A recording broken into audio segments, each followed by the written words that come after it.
Welcome back मेरे बच्चों। मैं विजीत आनंद आर्म्स एकेडमी की तरफ से नीट 60 डेज का सीरीज में आपके लिए आज कोलिजन चैप्टर लेके आया हूँ। ये टॉपिक बहुत इंपॉर्टेंट है और इससे क्वेश्चन एक श्योर शॉट आपका आने वाला ही है। इस टॉपिक से क्वेश्चन हर साल पूछा जाता है और इसकी एप्लीकेशन क्लास 11th के लास्ट में as well as class 12th के पूरे मैग्नेटिज्म और मीन्स मॉडर्न फिजिक्स तक इसका एप्लीकेशन है। तो I want you to see this topic very carefully so that आपका 4 नंबर सिक्योर हो सके। और चलिए इसे देखते हैं, अच्छे से समझते हैं। सबसे पहले कोलिजन होता क्या है? जब भी कोलिजन मीन्स होगा बेसिकली टू बॉडीज इन्वॉल्व होंगी। और क्या कह रहा है? इट इज द इम्पैक्ट और interaction of between two bodies. कितने bodies? Two bodies for a very small interval of time, very small duration in which they exert relatively large force on each other. आपने road पे accident सुना होगा, accidents भी basically collision ही होता है। और most common example of collision जो आप अगर बिलियर्ड्स या पूल या आपने मीन्स पूल टेबल पे बिलियर्ड्स खेला है तो आप देखे होंगे, वहाँ पे एक बॉल जाके दूसरे बॉल से टकराता है तो प्रॉपर कोलिजन का case in 2D means 2D plane होता रहता है। तो that is the most common example of collision. Interaction forces during an impact are created due to which means due to direct contact or a strong repulsive force fields or some connecting links। अगर आप जब दो body एक तरफ collide करने वाले हैं तो due to strong means interactive force या फील्ड के चलते वो दोनों मीन्स कोलिजन ना भी कर पाए, या ड्यू टू इंटरैक्टिव फील्ड्स और इंटरैक्टिव फोर्सेस वो कोलाइड भी कर सकते हैं। अगर कोलाइड नहीं भी कर रहे हैं तो वहां पे भी देखना है क्यों नहीं कर रहे हैं, कंजर्वेशन ऑफ लीनियर मोमेंटम लगेगा। अगर कोलाइड कर भी रहे हैं तब भी एक इंपॉर्टेंट कंसेप्ट लगता है, that is conservation of linear momentum.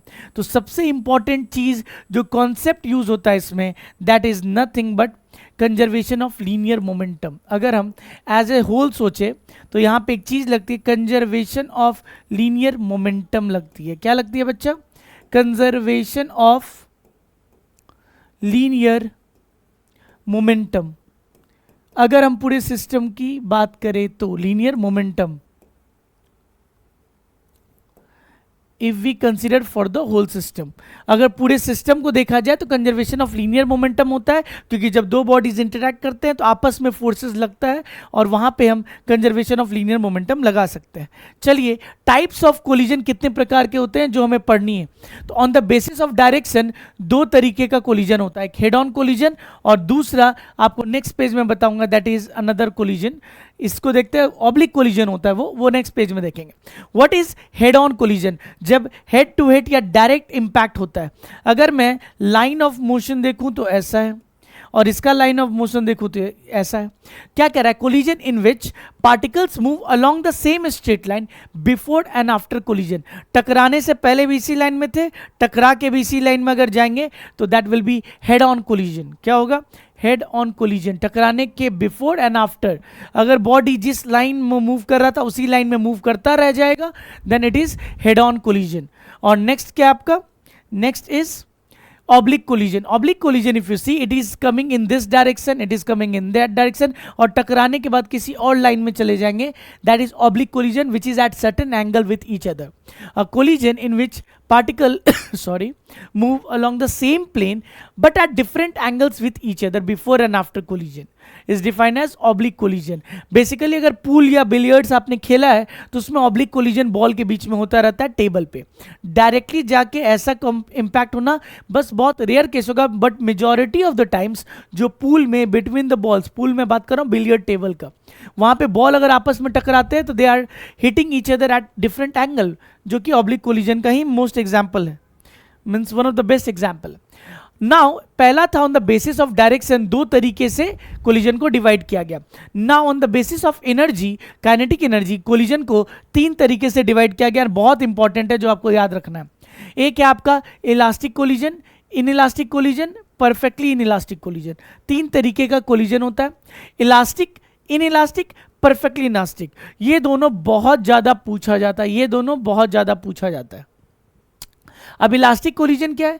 जब भी दो बॉडीज कोलाइड करेंगे, अगर सिस्टम का kinetic energy before the collision और आफ्टर द कोलिजन कंजर्व रह जाए, then it is elastic collision. अगर बिफोर और आफ्टर काइनेटिक एनर्जी कंजर्व रह जाए तो we are seeing it elastic collision. Basically elastic collision is an ideal case, एक ideal case जिसमें बॉडीज अगर जा रहे हैं तो उनके पास कुछ काइनेटिक एनर्जी होगा. नाउ टकराने के बाद उन दोनों के पास वेलोसिटीज बदल सकता है, but kinetic energy of the system conserve रहेगा. कोई काइनेटिक एनर्जी हीट या पोटेंशियल एनर्जी के फॉर्म में लॉस नहीं हुआ है. अगर इन इलास्टिक की बात करें तो जिसका जस्ट उल्टा होता है. इलास्टिक का उल्टा क्या, अपोजिट क्या, इन इलास्टिक, जिसमें क्या होता है, कोलिजन के पहले काइनेटिक एनर्जी होती है, बट कोलिजन के बाद उतनी काइनेटिक एनर्जी नहीं बचती है. कुछ kinetic energy is lost in the form of heat या change in potential energy. So collision in which elastic collision is said to be an elastic collision if total kinetic energy before and after the collision does not remain the same. Sir मेरा kinetic energy where it is lost in the form of heat और in changing the potential energy of the system. Now perfectly in elastic collision, a collision in which basically इसमें दो ball जा रहे होते हैं, टकराने के बाद दोनों चिपक के चलने लग जाते हैं. So interacting particles get stick after the collision, चिपक के मूव करने लग जाए कॉमन वेलोसिटी से. That is perfectly in elastic collision, is called perfectly in elastic collision. In this type of collision loss in energy is maximum. जो kinetic energy का loss होता है वो मैक्सिमम होता है बच्चों. तो तीन तरीके का कोलिजन है on the basis of energy के फॉर्म में बोल सकते हैं, elastic, in elastic, perfectly in elastic. चलिए आगे बढ़ते हैं. नाउ एक टर्म डिफाइन किया जाता है कोएफिशिएंट ऑफ रेस्टिट्यूशन, बहुत इंपॉर्टेंट है, ध्यान दीजिएगा. मान लीजिए ये मेरा बॉल नंबर 1 है, जो ऑब्जेक्ट नंबर 1 है. If it is moving with u1 and मान लीजिए ये प्लेन है और ये बॉल नंबर m1 है जो किस वेलोसिटी से जा रहा है, u1 से जा रहा है. यस और नो. और ये मेरा ऑब्जेक्ट नंबर 2 है जो वेलोसिटी किससे जा रहा है, u2 से जा रहा है. For collision to happen u1 must be greater than u2, वो इंपॉर्टेंट नहीं है, इंपॉर्टेंट है कोलिजन हो गया. Now after the collision means if you see m1 की वेलोसिटी v1 मान लेते हैं, कोलिजन के बाद m2 की वेलोसिटी v2 मान लेते हैं. तो कोएफिशिएंट ऑफ रेस्टिट्यूशन को डिफाइन किया गया है velocity of separation, velocity of separation divided by velocity of approach, by velocity of approach.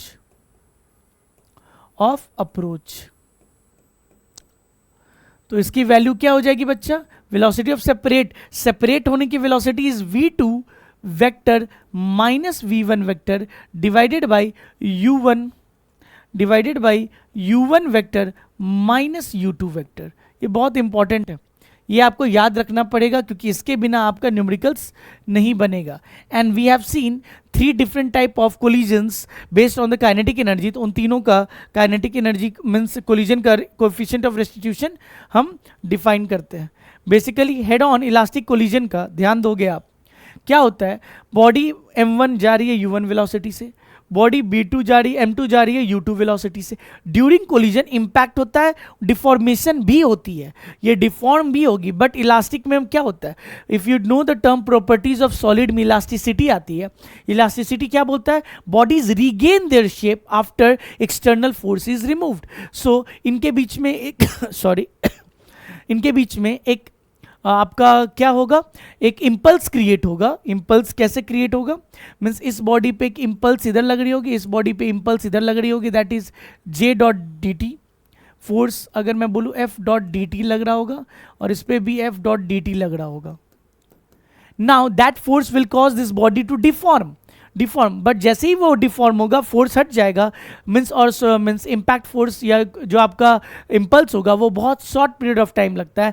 जैसे ही वो फिनिश होगा body regain their natural shape and फिर वो डिफरेंट वेलोसिटी से जाने लग जाएगा. So you do not have to consider that much amount in NEET. आपको उतना ज़्यादा इसके अंदर जाना नहीं है नीट के सिलेबस में.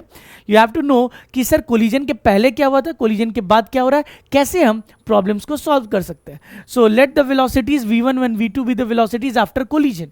तो आपका अननोन क्या है, u1 u2 नोन होगा, मासेस नोन होंगे. अननोन क्या है, v1 and v2. So we need 2 equations. पहला आपका क्या लग रहा है, if you see kinetic energy before the collision, so initial is equal to kinetic energy final हो जाएगा. क्यों? क्योंकि ये इलास्टिक कोलिजन है। Half m1 u1 square plus half m2 u2 square is equal to half m1 v1 square plus half m2 v2 square. तो इसको solve किया जा सकता है, एक इसको भी यूज किया जा सकता है, but majority of the time we do not use this one, हम लोग इसको यूज नहीं करते हैं। हम लोग दो इक्वेशन के लिए क्या यूज करते हैं? For solving problems in elastic collision, for solving problem in collision we use two concept.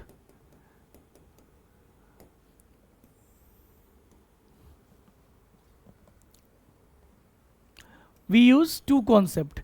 Concept number one,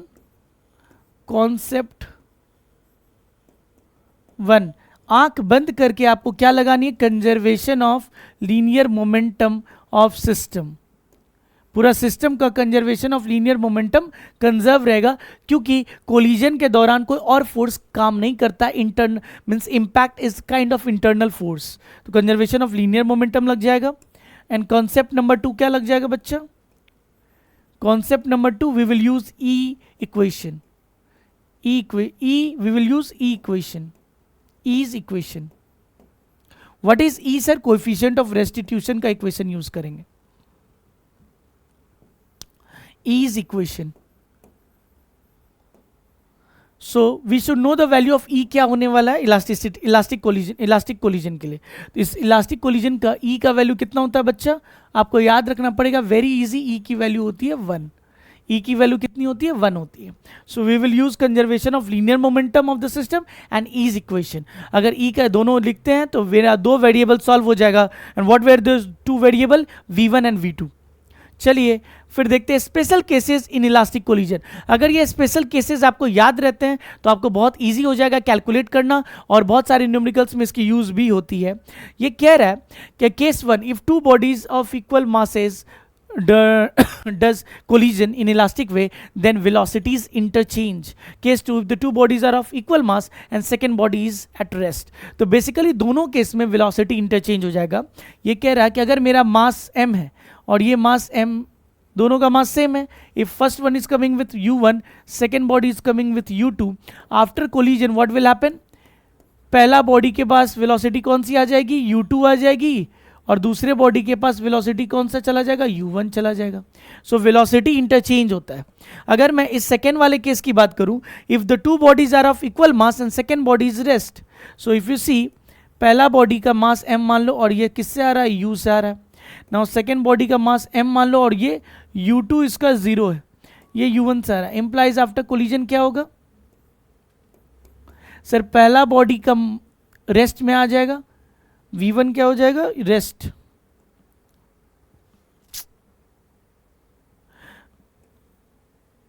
m so basically what will happen,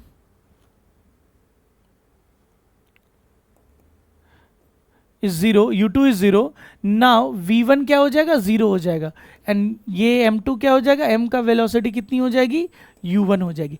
पहले वाली बॉडी रेस्ट में आ जाएगी, दूसरे वाली बॉडी मूव करने लग जाएगी। बेसिकली वेलोसिटीज इंटरचेंज हो गया। कब ऐसा होता है? Masses should be equal.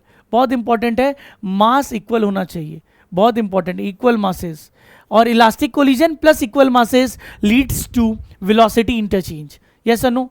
चलिए थर्ड केस क्या है? नाउ थर्ड केस बहुत इंपॉर्टेंट है, बहुत अच्छे से याद रखना भी चाहिए, बहुत इजीली ये कुछ चीज याद भी रह जाता है।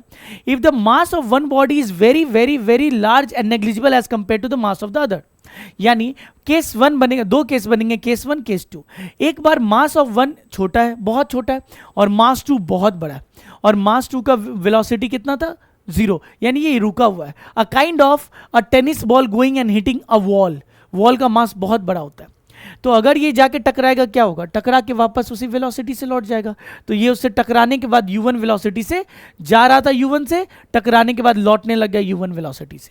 यस और नो? और बड़ा मास का स्पीड क्या होगा? कुछ नहीं, it will remain at stationary, क्योंकि it is very massy. So you do not have to apply the equation and get the value of v1 v2, वो नोन हो जाता है by, if you remember the special case. Second क्या बोल रहा है? अगर बहुत बड़ी मास है m1 की और वो मूव कर रहा है u1 वेलोसिटी से, और दूसरा छोटी मास वाली ऑब्जेक्ट रुकी हुई है, it is at rest, then after the collision बड़ी मास तो उसी वेलोसिटी से चलती रहेगी, दूसरे मास को जब ये हिट किया होगा वो डबल वेलोसिटी से फेंकाएगा क्योंकि उसकी मास बहुत कम है। तो सेकेंड बॉडी की मास क्या हो जाएगी, 2u1 हो जाएगी और उस वेलोसिटी से वो मीन्स फ्लो अवे हो जाएगा। तो ये स्पेशल केस आपको याद रखना होता है। चलिए आगे बढ़े, अगर आगे बढ़ते हैं देखते क्या है। ये स्पेशल केसेस थे जो आपको याद रखने हैं। Now head on in elastic collision, हमने कौन सा कोलिजन देखा sir, head on elastic collision. Now हम लोग देखने वाले हैं head on in elastic collision, जो कि आपका सेकेंड टाइप का कोलिजन है, इन इलास्टिक सेकेंड वेराइटी है।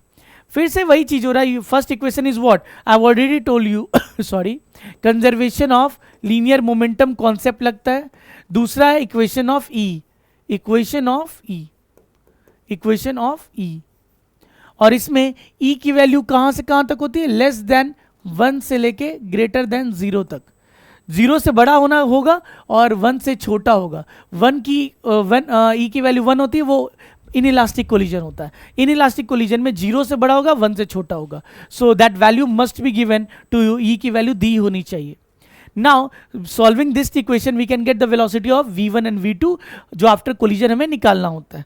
चलिए देखेंगे क्वेश्चन सॉल्व करके बाद में। Head on perfectly in elastic collision, ये बहुत ही इजी है। ये टकराने के बाद दोनों बॉडी स्टिक करके जाती है। बेसिकली अगर इसका डायग्राम बनाया जाए तो ये m1 वेलोसिटी u1 से जा रहा है और ये m2 बॉडी मेरा u2 से जा रहा है, and it is also head on, so line में इंपैक्ट होगा। Now after the collision what will happen, tell me. दोनों बॉडीज स्टिक करके जाएंगे, दोनों बॉडी स्टिक करके जाएंगे, m1 m2, and they will go with a common velocity v. तो first we can apply conservation of linear momentum. ये मेरा क्या है, कंजर्वेशन ऑफ लीनियर मोमेंटम है। m1 u1 plus m2 u2 is equal to m1 plus m2 into v। So this is conservation of linear momentum. Second, final velocity मेरा पहला ही equation आ सकता है। Why, I do not need to use E की value, क्योंकि ई की value इसमें क्या होती है, 0 होती है। आपको जरूरत ही नहीं पड़ेगी, दोनों में कोई सेपरेशन ही नहीं है। वेलोसिटी ऑफ सेपरेशन इज 0, तो एक ही वेरिएबल है, एक ही इक्वेशन से मेरा काम चल जाएगा। For solving one variable equation I need only one equation. Now question हमारे सामने आ चुका है। चलिए क्वेश्चन देखते हैं, पहला क्वेश्चन ऑफ द डे। क्या बोर्ड है, अगर मैं थोड़ा इसको मिनिमाइज कर लूं,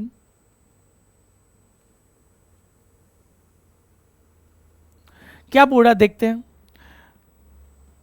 ये आपके PYQ 2024 का क्वेश्चन है।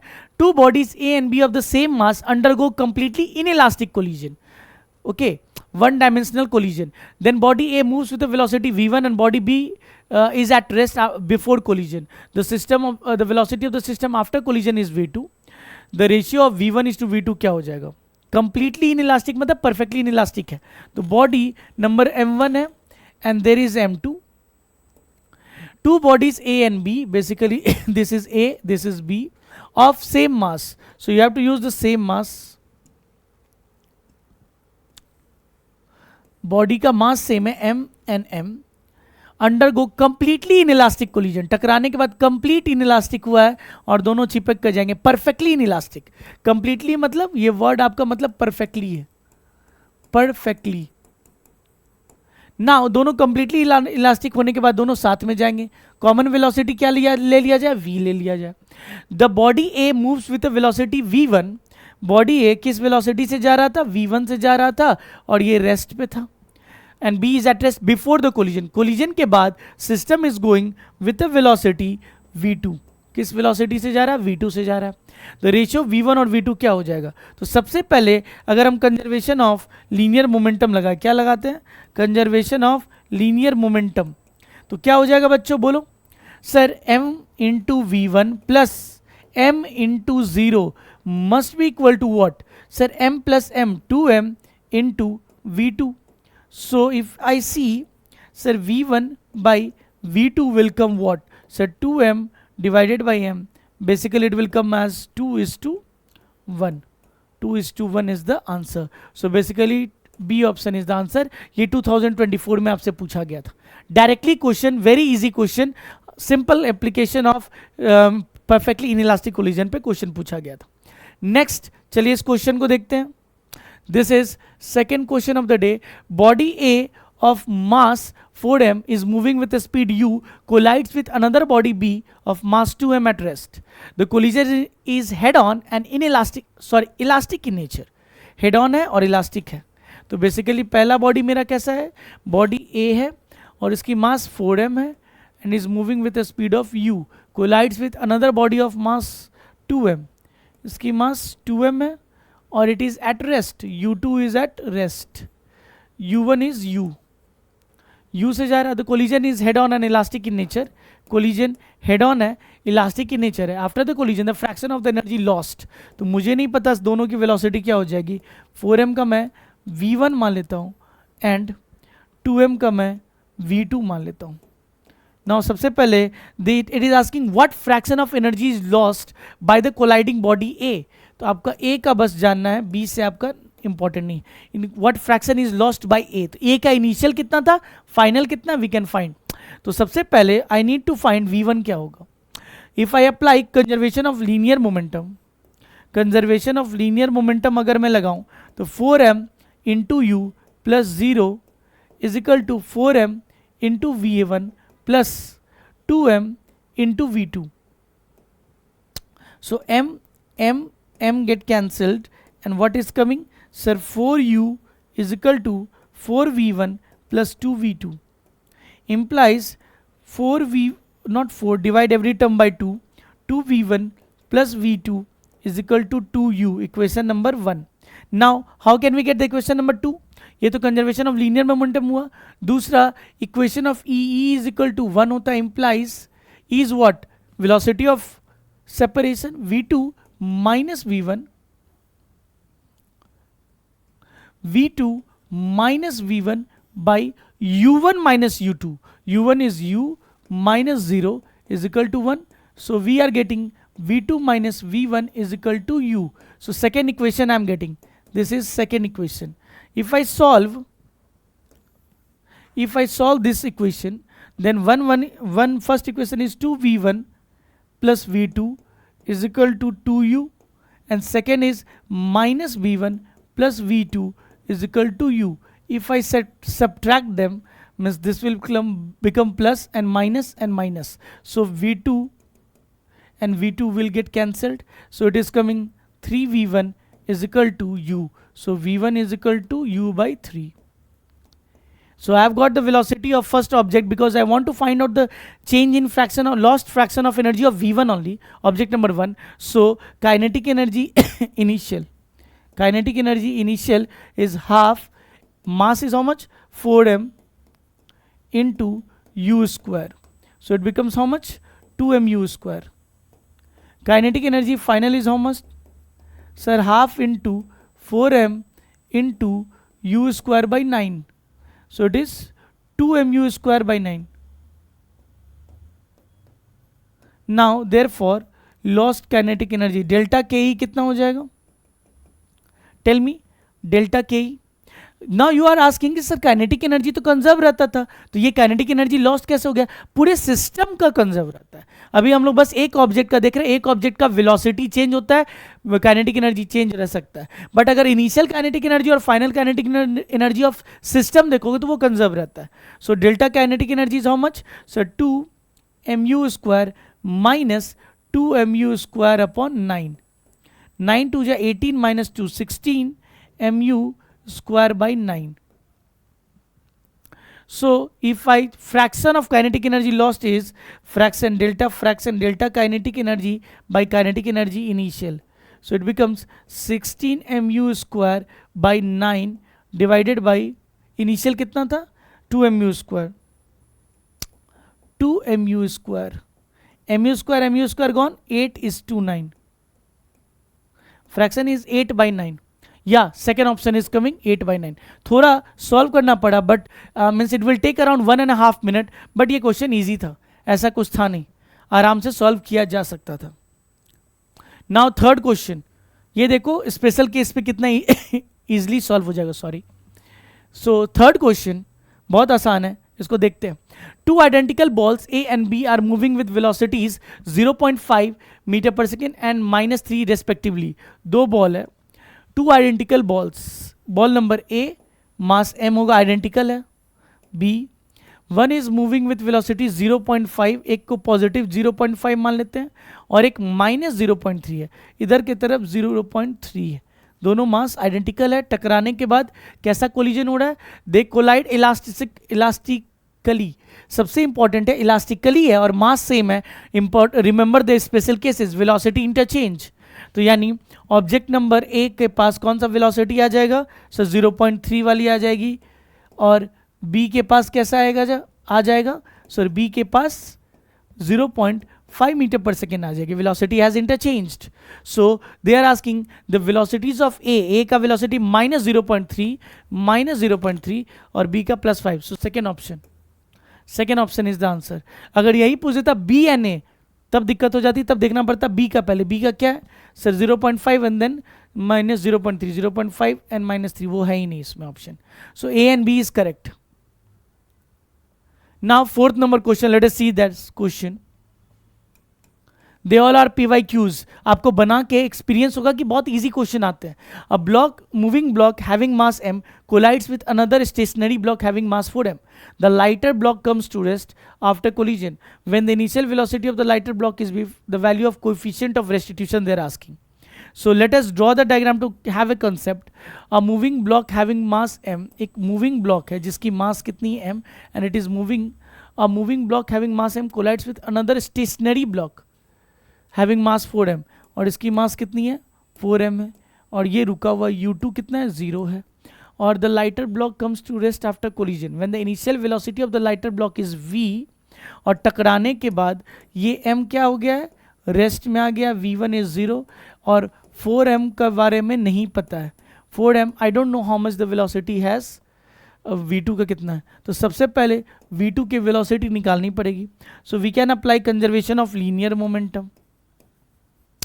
What does it say? Conservation of linear momentum बोलते हैं m इंटू वी प्लस शून्य is equal to m into 0 शून्य plus 4m into v2. So what the v2 is coming? So v2 is basically m divided by m get cancelled is v by 4. So v by 4 is the velocity. Once I know the velocity, I can find the e is equal to v2 vector minus v1 vector divided by u1 vector minus u2 vector. So what is the velocity of the second ball? Sir, v minus 4 minus v1 0 divided by what is u1? Sir, v minus 0. So it is coming as 1 by 4, 0.25. So it is 0.25. I hope you are getting it. I hope you are understanding it. चलिए आगे बढ़ते हैं. Now this is the last concept of collision जो आपको याद रखना है, क्योंकि इस पे क्वेश्चन ज़्यादा पूछे नहीं गए और मेरी गट फीलिंग बोली कि इस टॉपिक से क्वेश्चन आएगा ही आएगा. So bouncing off the ball. अगर आप एक बॉल को छोड़ते हो from a high touch, it goes to a ground, hit the ground, फिर again rises, does not go up to the same height. अगर इलास्टिक कोलिजन नहीं हो रही है देन ये कुछ कम हाइट पे जाएगा, फिर उससे कुछ कम हाइट पे, फिर उससे कुछ कम हाइट पे, फिर उससे कुछ कम हाइट पे, और ऐसे मूव करते करते करते इन्फिनाइट टाइम्स कोलिजन होगी. तो इसमें सबसे इंपॉर्टेंट चीज है जो आपको, what is the velocity after nth collision, what is the height rise in means rise in या rise what is the verb form of rise? Rise in rises, rise rose rise in by the means ball after nth collision. कितना height rise हुआ है and then what is the time taken. So first of all आपको सबसे पहले velocity, the red one which I am writing, this red box formula is very important. You do not have to remember the derivation, but सबसे important है formula. So velocity after nth collision is defined as e to the power n root under. Velocity after nth collision is defined as e to the power n into v. And what is velocity? Sir, velocity is root under 2gh. What is the velocity? Velocity is the first time velocity when it hits the ground. This is the velocity they are saying. First time जब h height से छोड़ेंगे, what is the velocity with which it will hit the ground? Root under 2gh. That we know from kinematics. Kinematics से हमें पता है. तो what is the velocity after fifth collision? So E to the power 5 times of root under 2gh. कैसे आता है? You can see the derivation, means दीवार का movement after hitting the wall और the ground doesn't move, so v2 is 0. So v1 we know, v2 की value u2 is 0, initially भी rest था और v2 वैल्यू भी उसकी 0 होगी. सो वी कैन नो, तो v1 comes out to be ev. Then इसी तरीके से v2 क्या हो जाएगा? e स्क्वायर v, और ऐसे डिराइवेशन आता है. The most important part is learning this red box formula, means you have to remember this one. Velocity के बाद क्या हो जाएगा? हाइट. अगर हाइट अटेन की बात करें तो height after nth collision is defined as e to the power 2n times of height h. Means what is the height h after sixth collision? So e to the power 2 into 6 to the power means 2 6 12 h. and what is e? basically e is coefficient of restitution. e की value generally 1 से छोटी होती है. अगर 1 होगी then same height हमेशा जाते रहेगा, इलास्टिक कोलिजन होगी. 1 से या 1 के बराबर होती है, 0 से लेके 1 तक होती है. So you have to remember velocity, height and time of flight. So time of flight is also very much same like velocity. So time means time after nth collision, what is the time taken by ball to after nth collision is e to the power n times of t. and what is the value of t? t is equal to root under 2h by g. if you remember, अगर एक ball को h height से छोड़े तो उसको गिरने में कितना टाइम लगेगा? So root under 2h by g. So ये टाइम आपको याद रखना है. सो अगर nth कोलिजन के बाद उसको नीचे आने में कितना टाइम लगेगा? So it is e to the power n times of t, e to the power n times of t. So it is same as velocity. Velocity and time are same, just the height is double to 2n power. तो ये तीनों formula आपको याद रखना है. If e value is given, then you can calculate. So this was all from my side in collision. Keep revising the videos which are being posted on Arms Academy. जुड़े रहिए और please press the bell button icon so that you can get the latest notification. Till then, take care, bye bye. अपना ख्याल रखिए और सारे topics को अच्छे से रिवाइज करिए. दिन में 2 घंटे मेहनत करिए, जरूर आपका सारा फिजिक्स, केमिस्ट्री एंड बायोलॉजी तीनों कवर हो जाएगा. So take care, bye bye. अपना ख्याल रखते हुए आगे बढ़िए.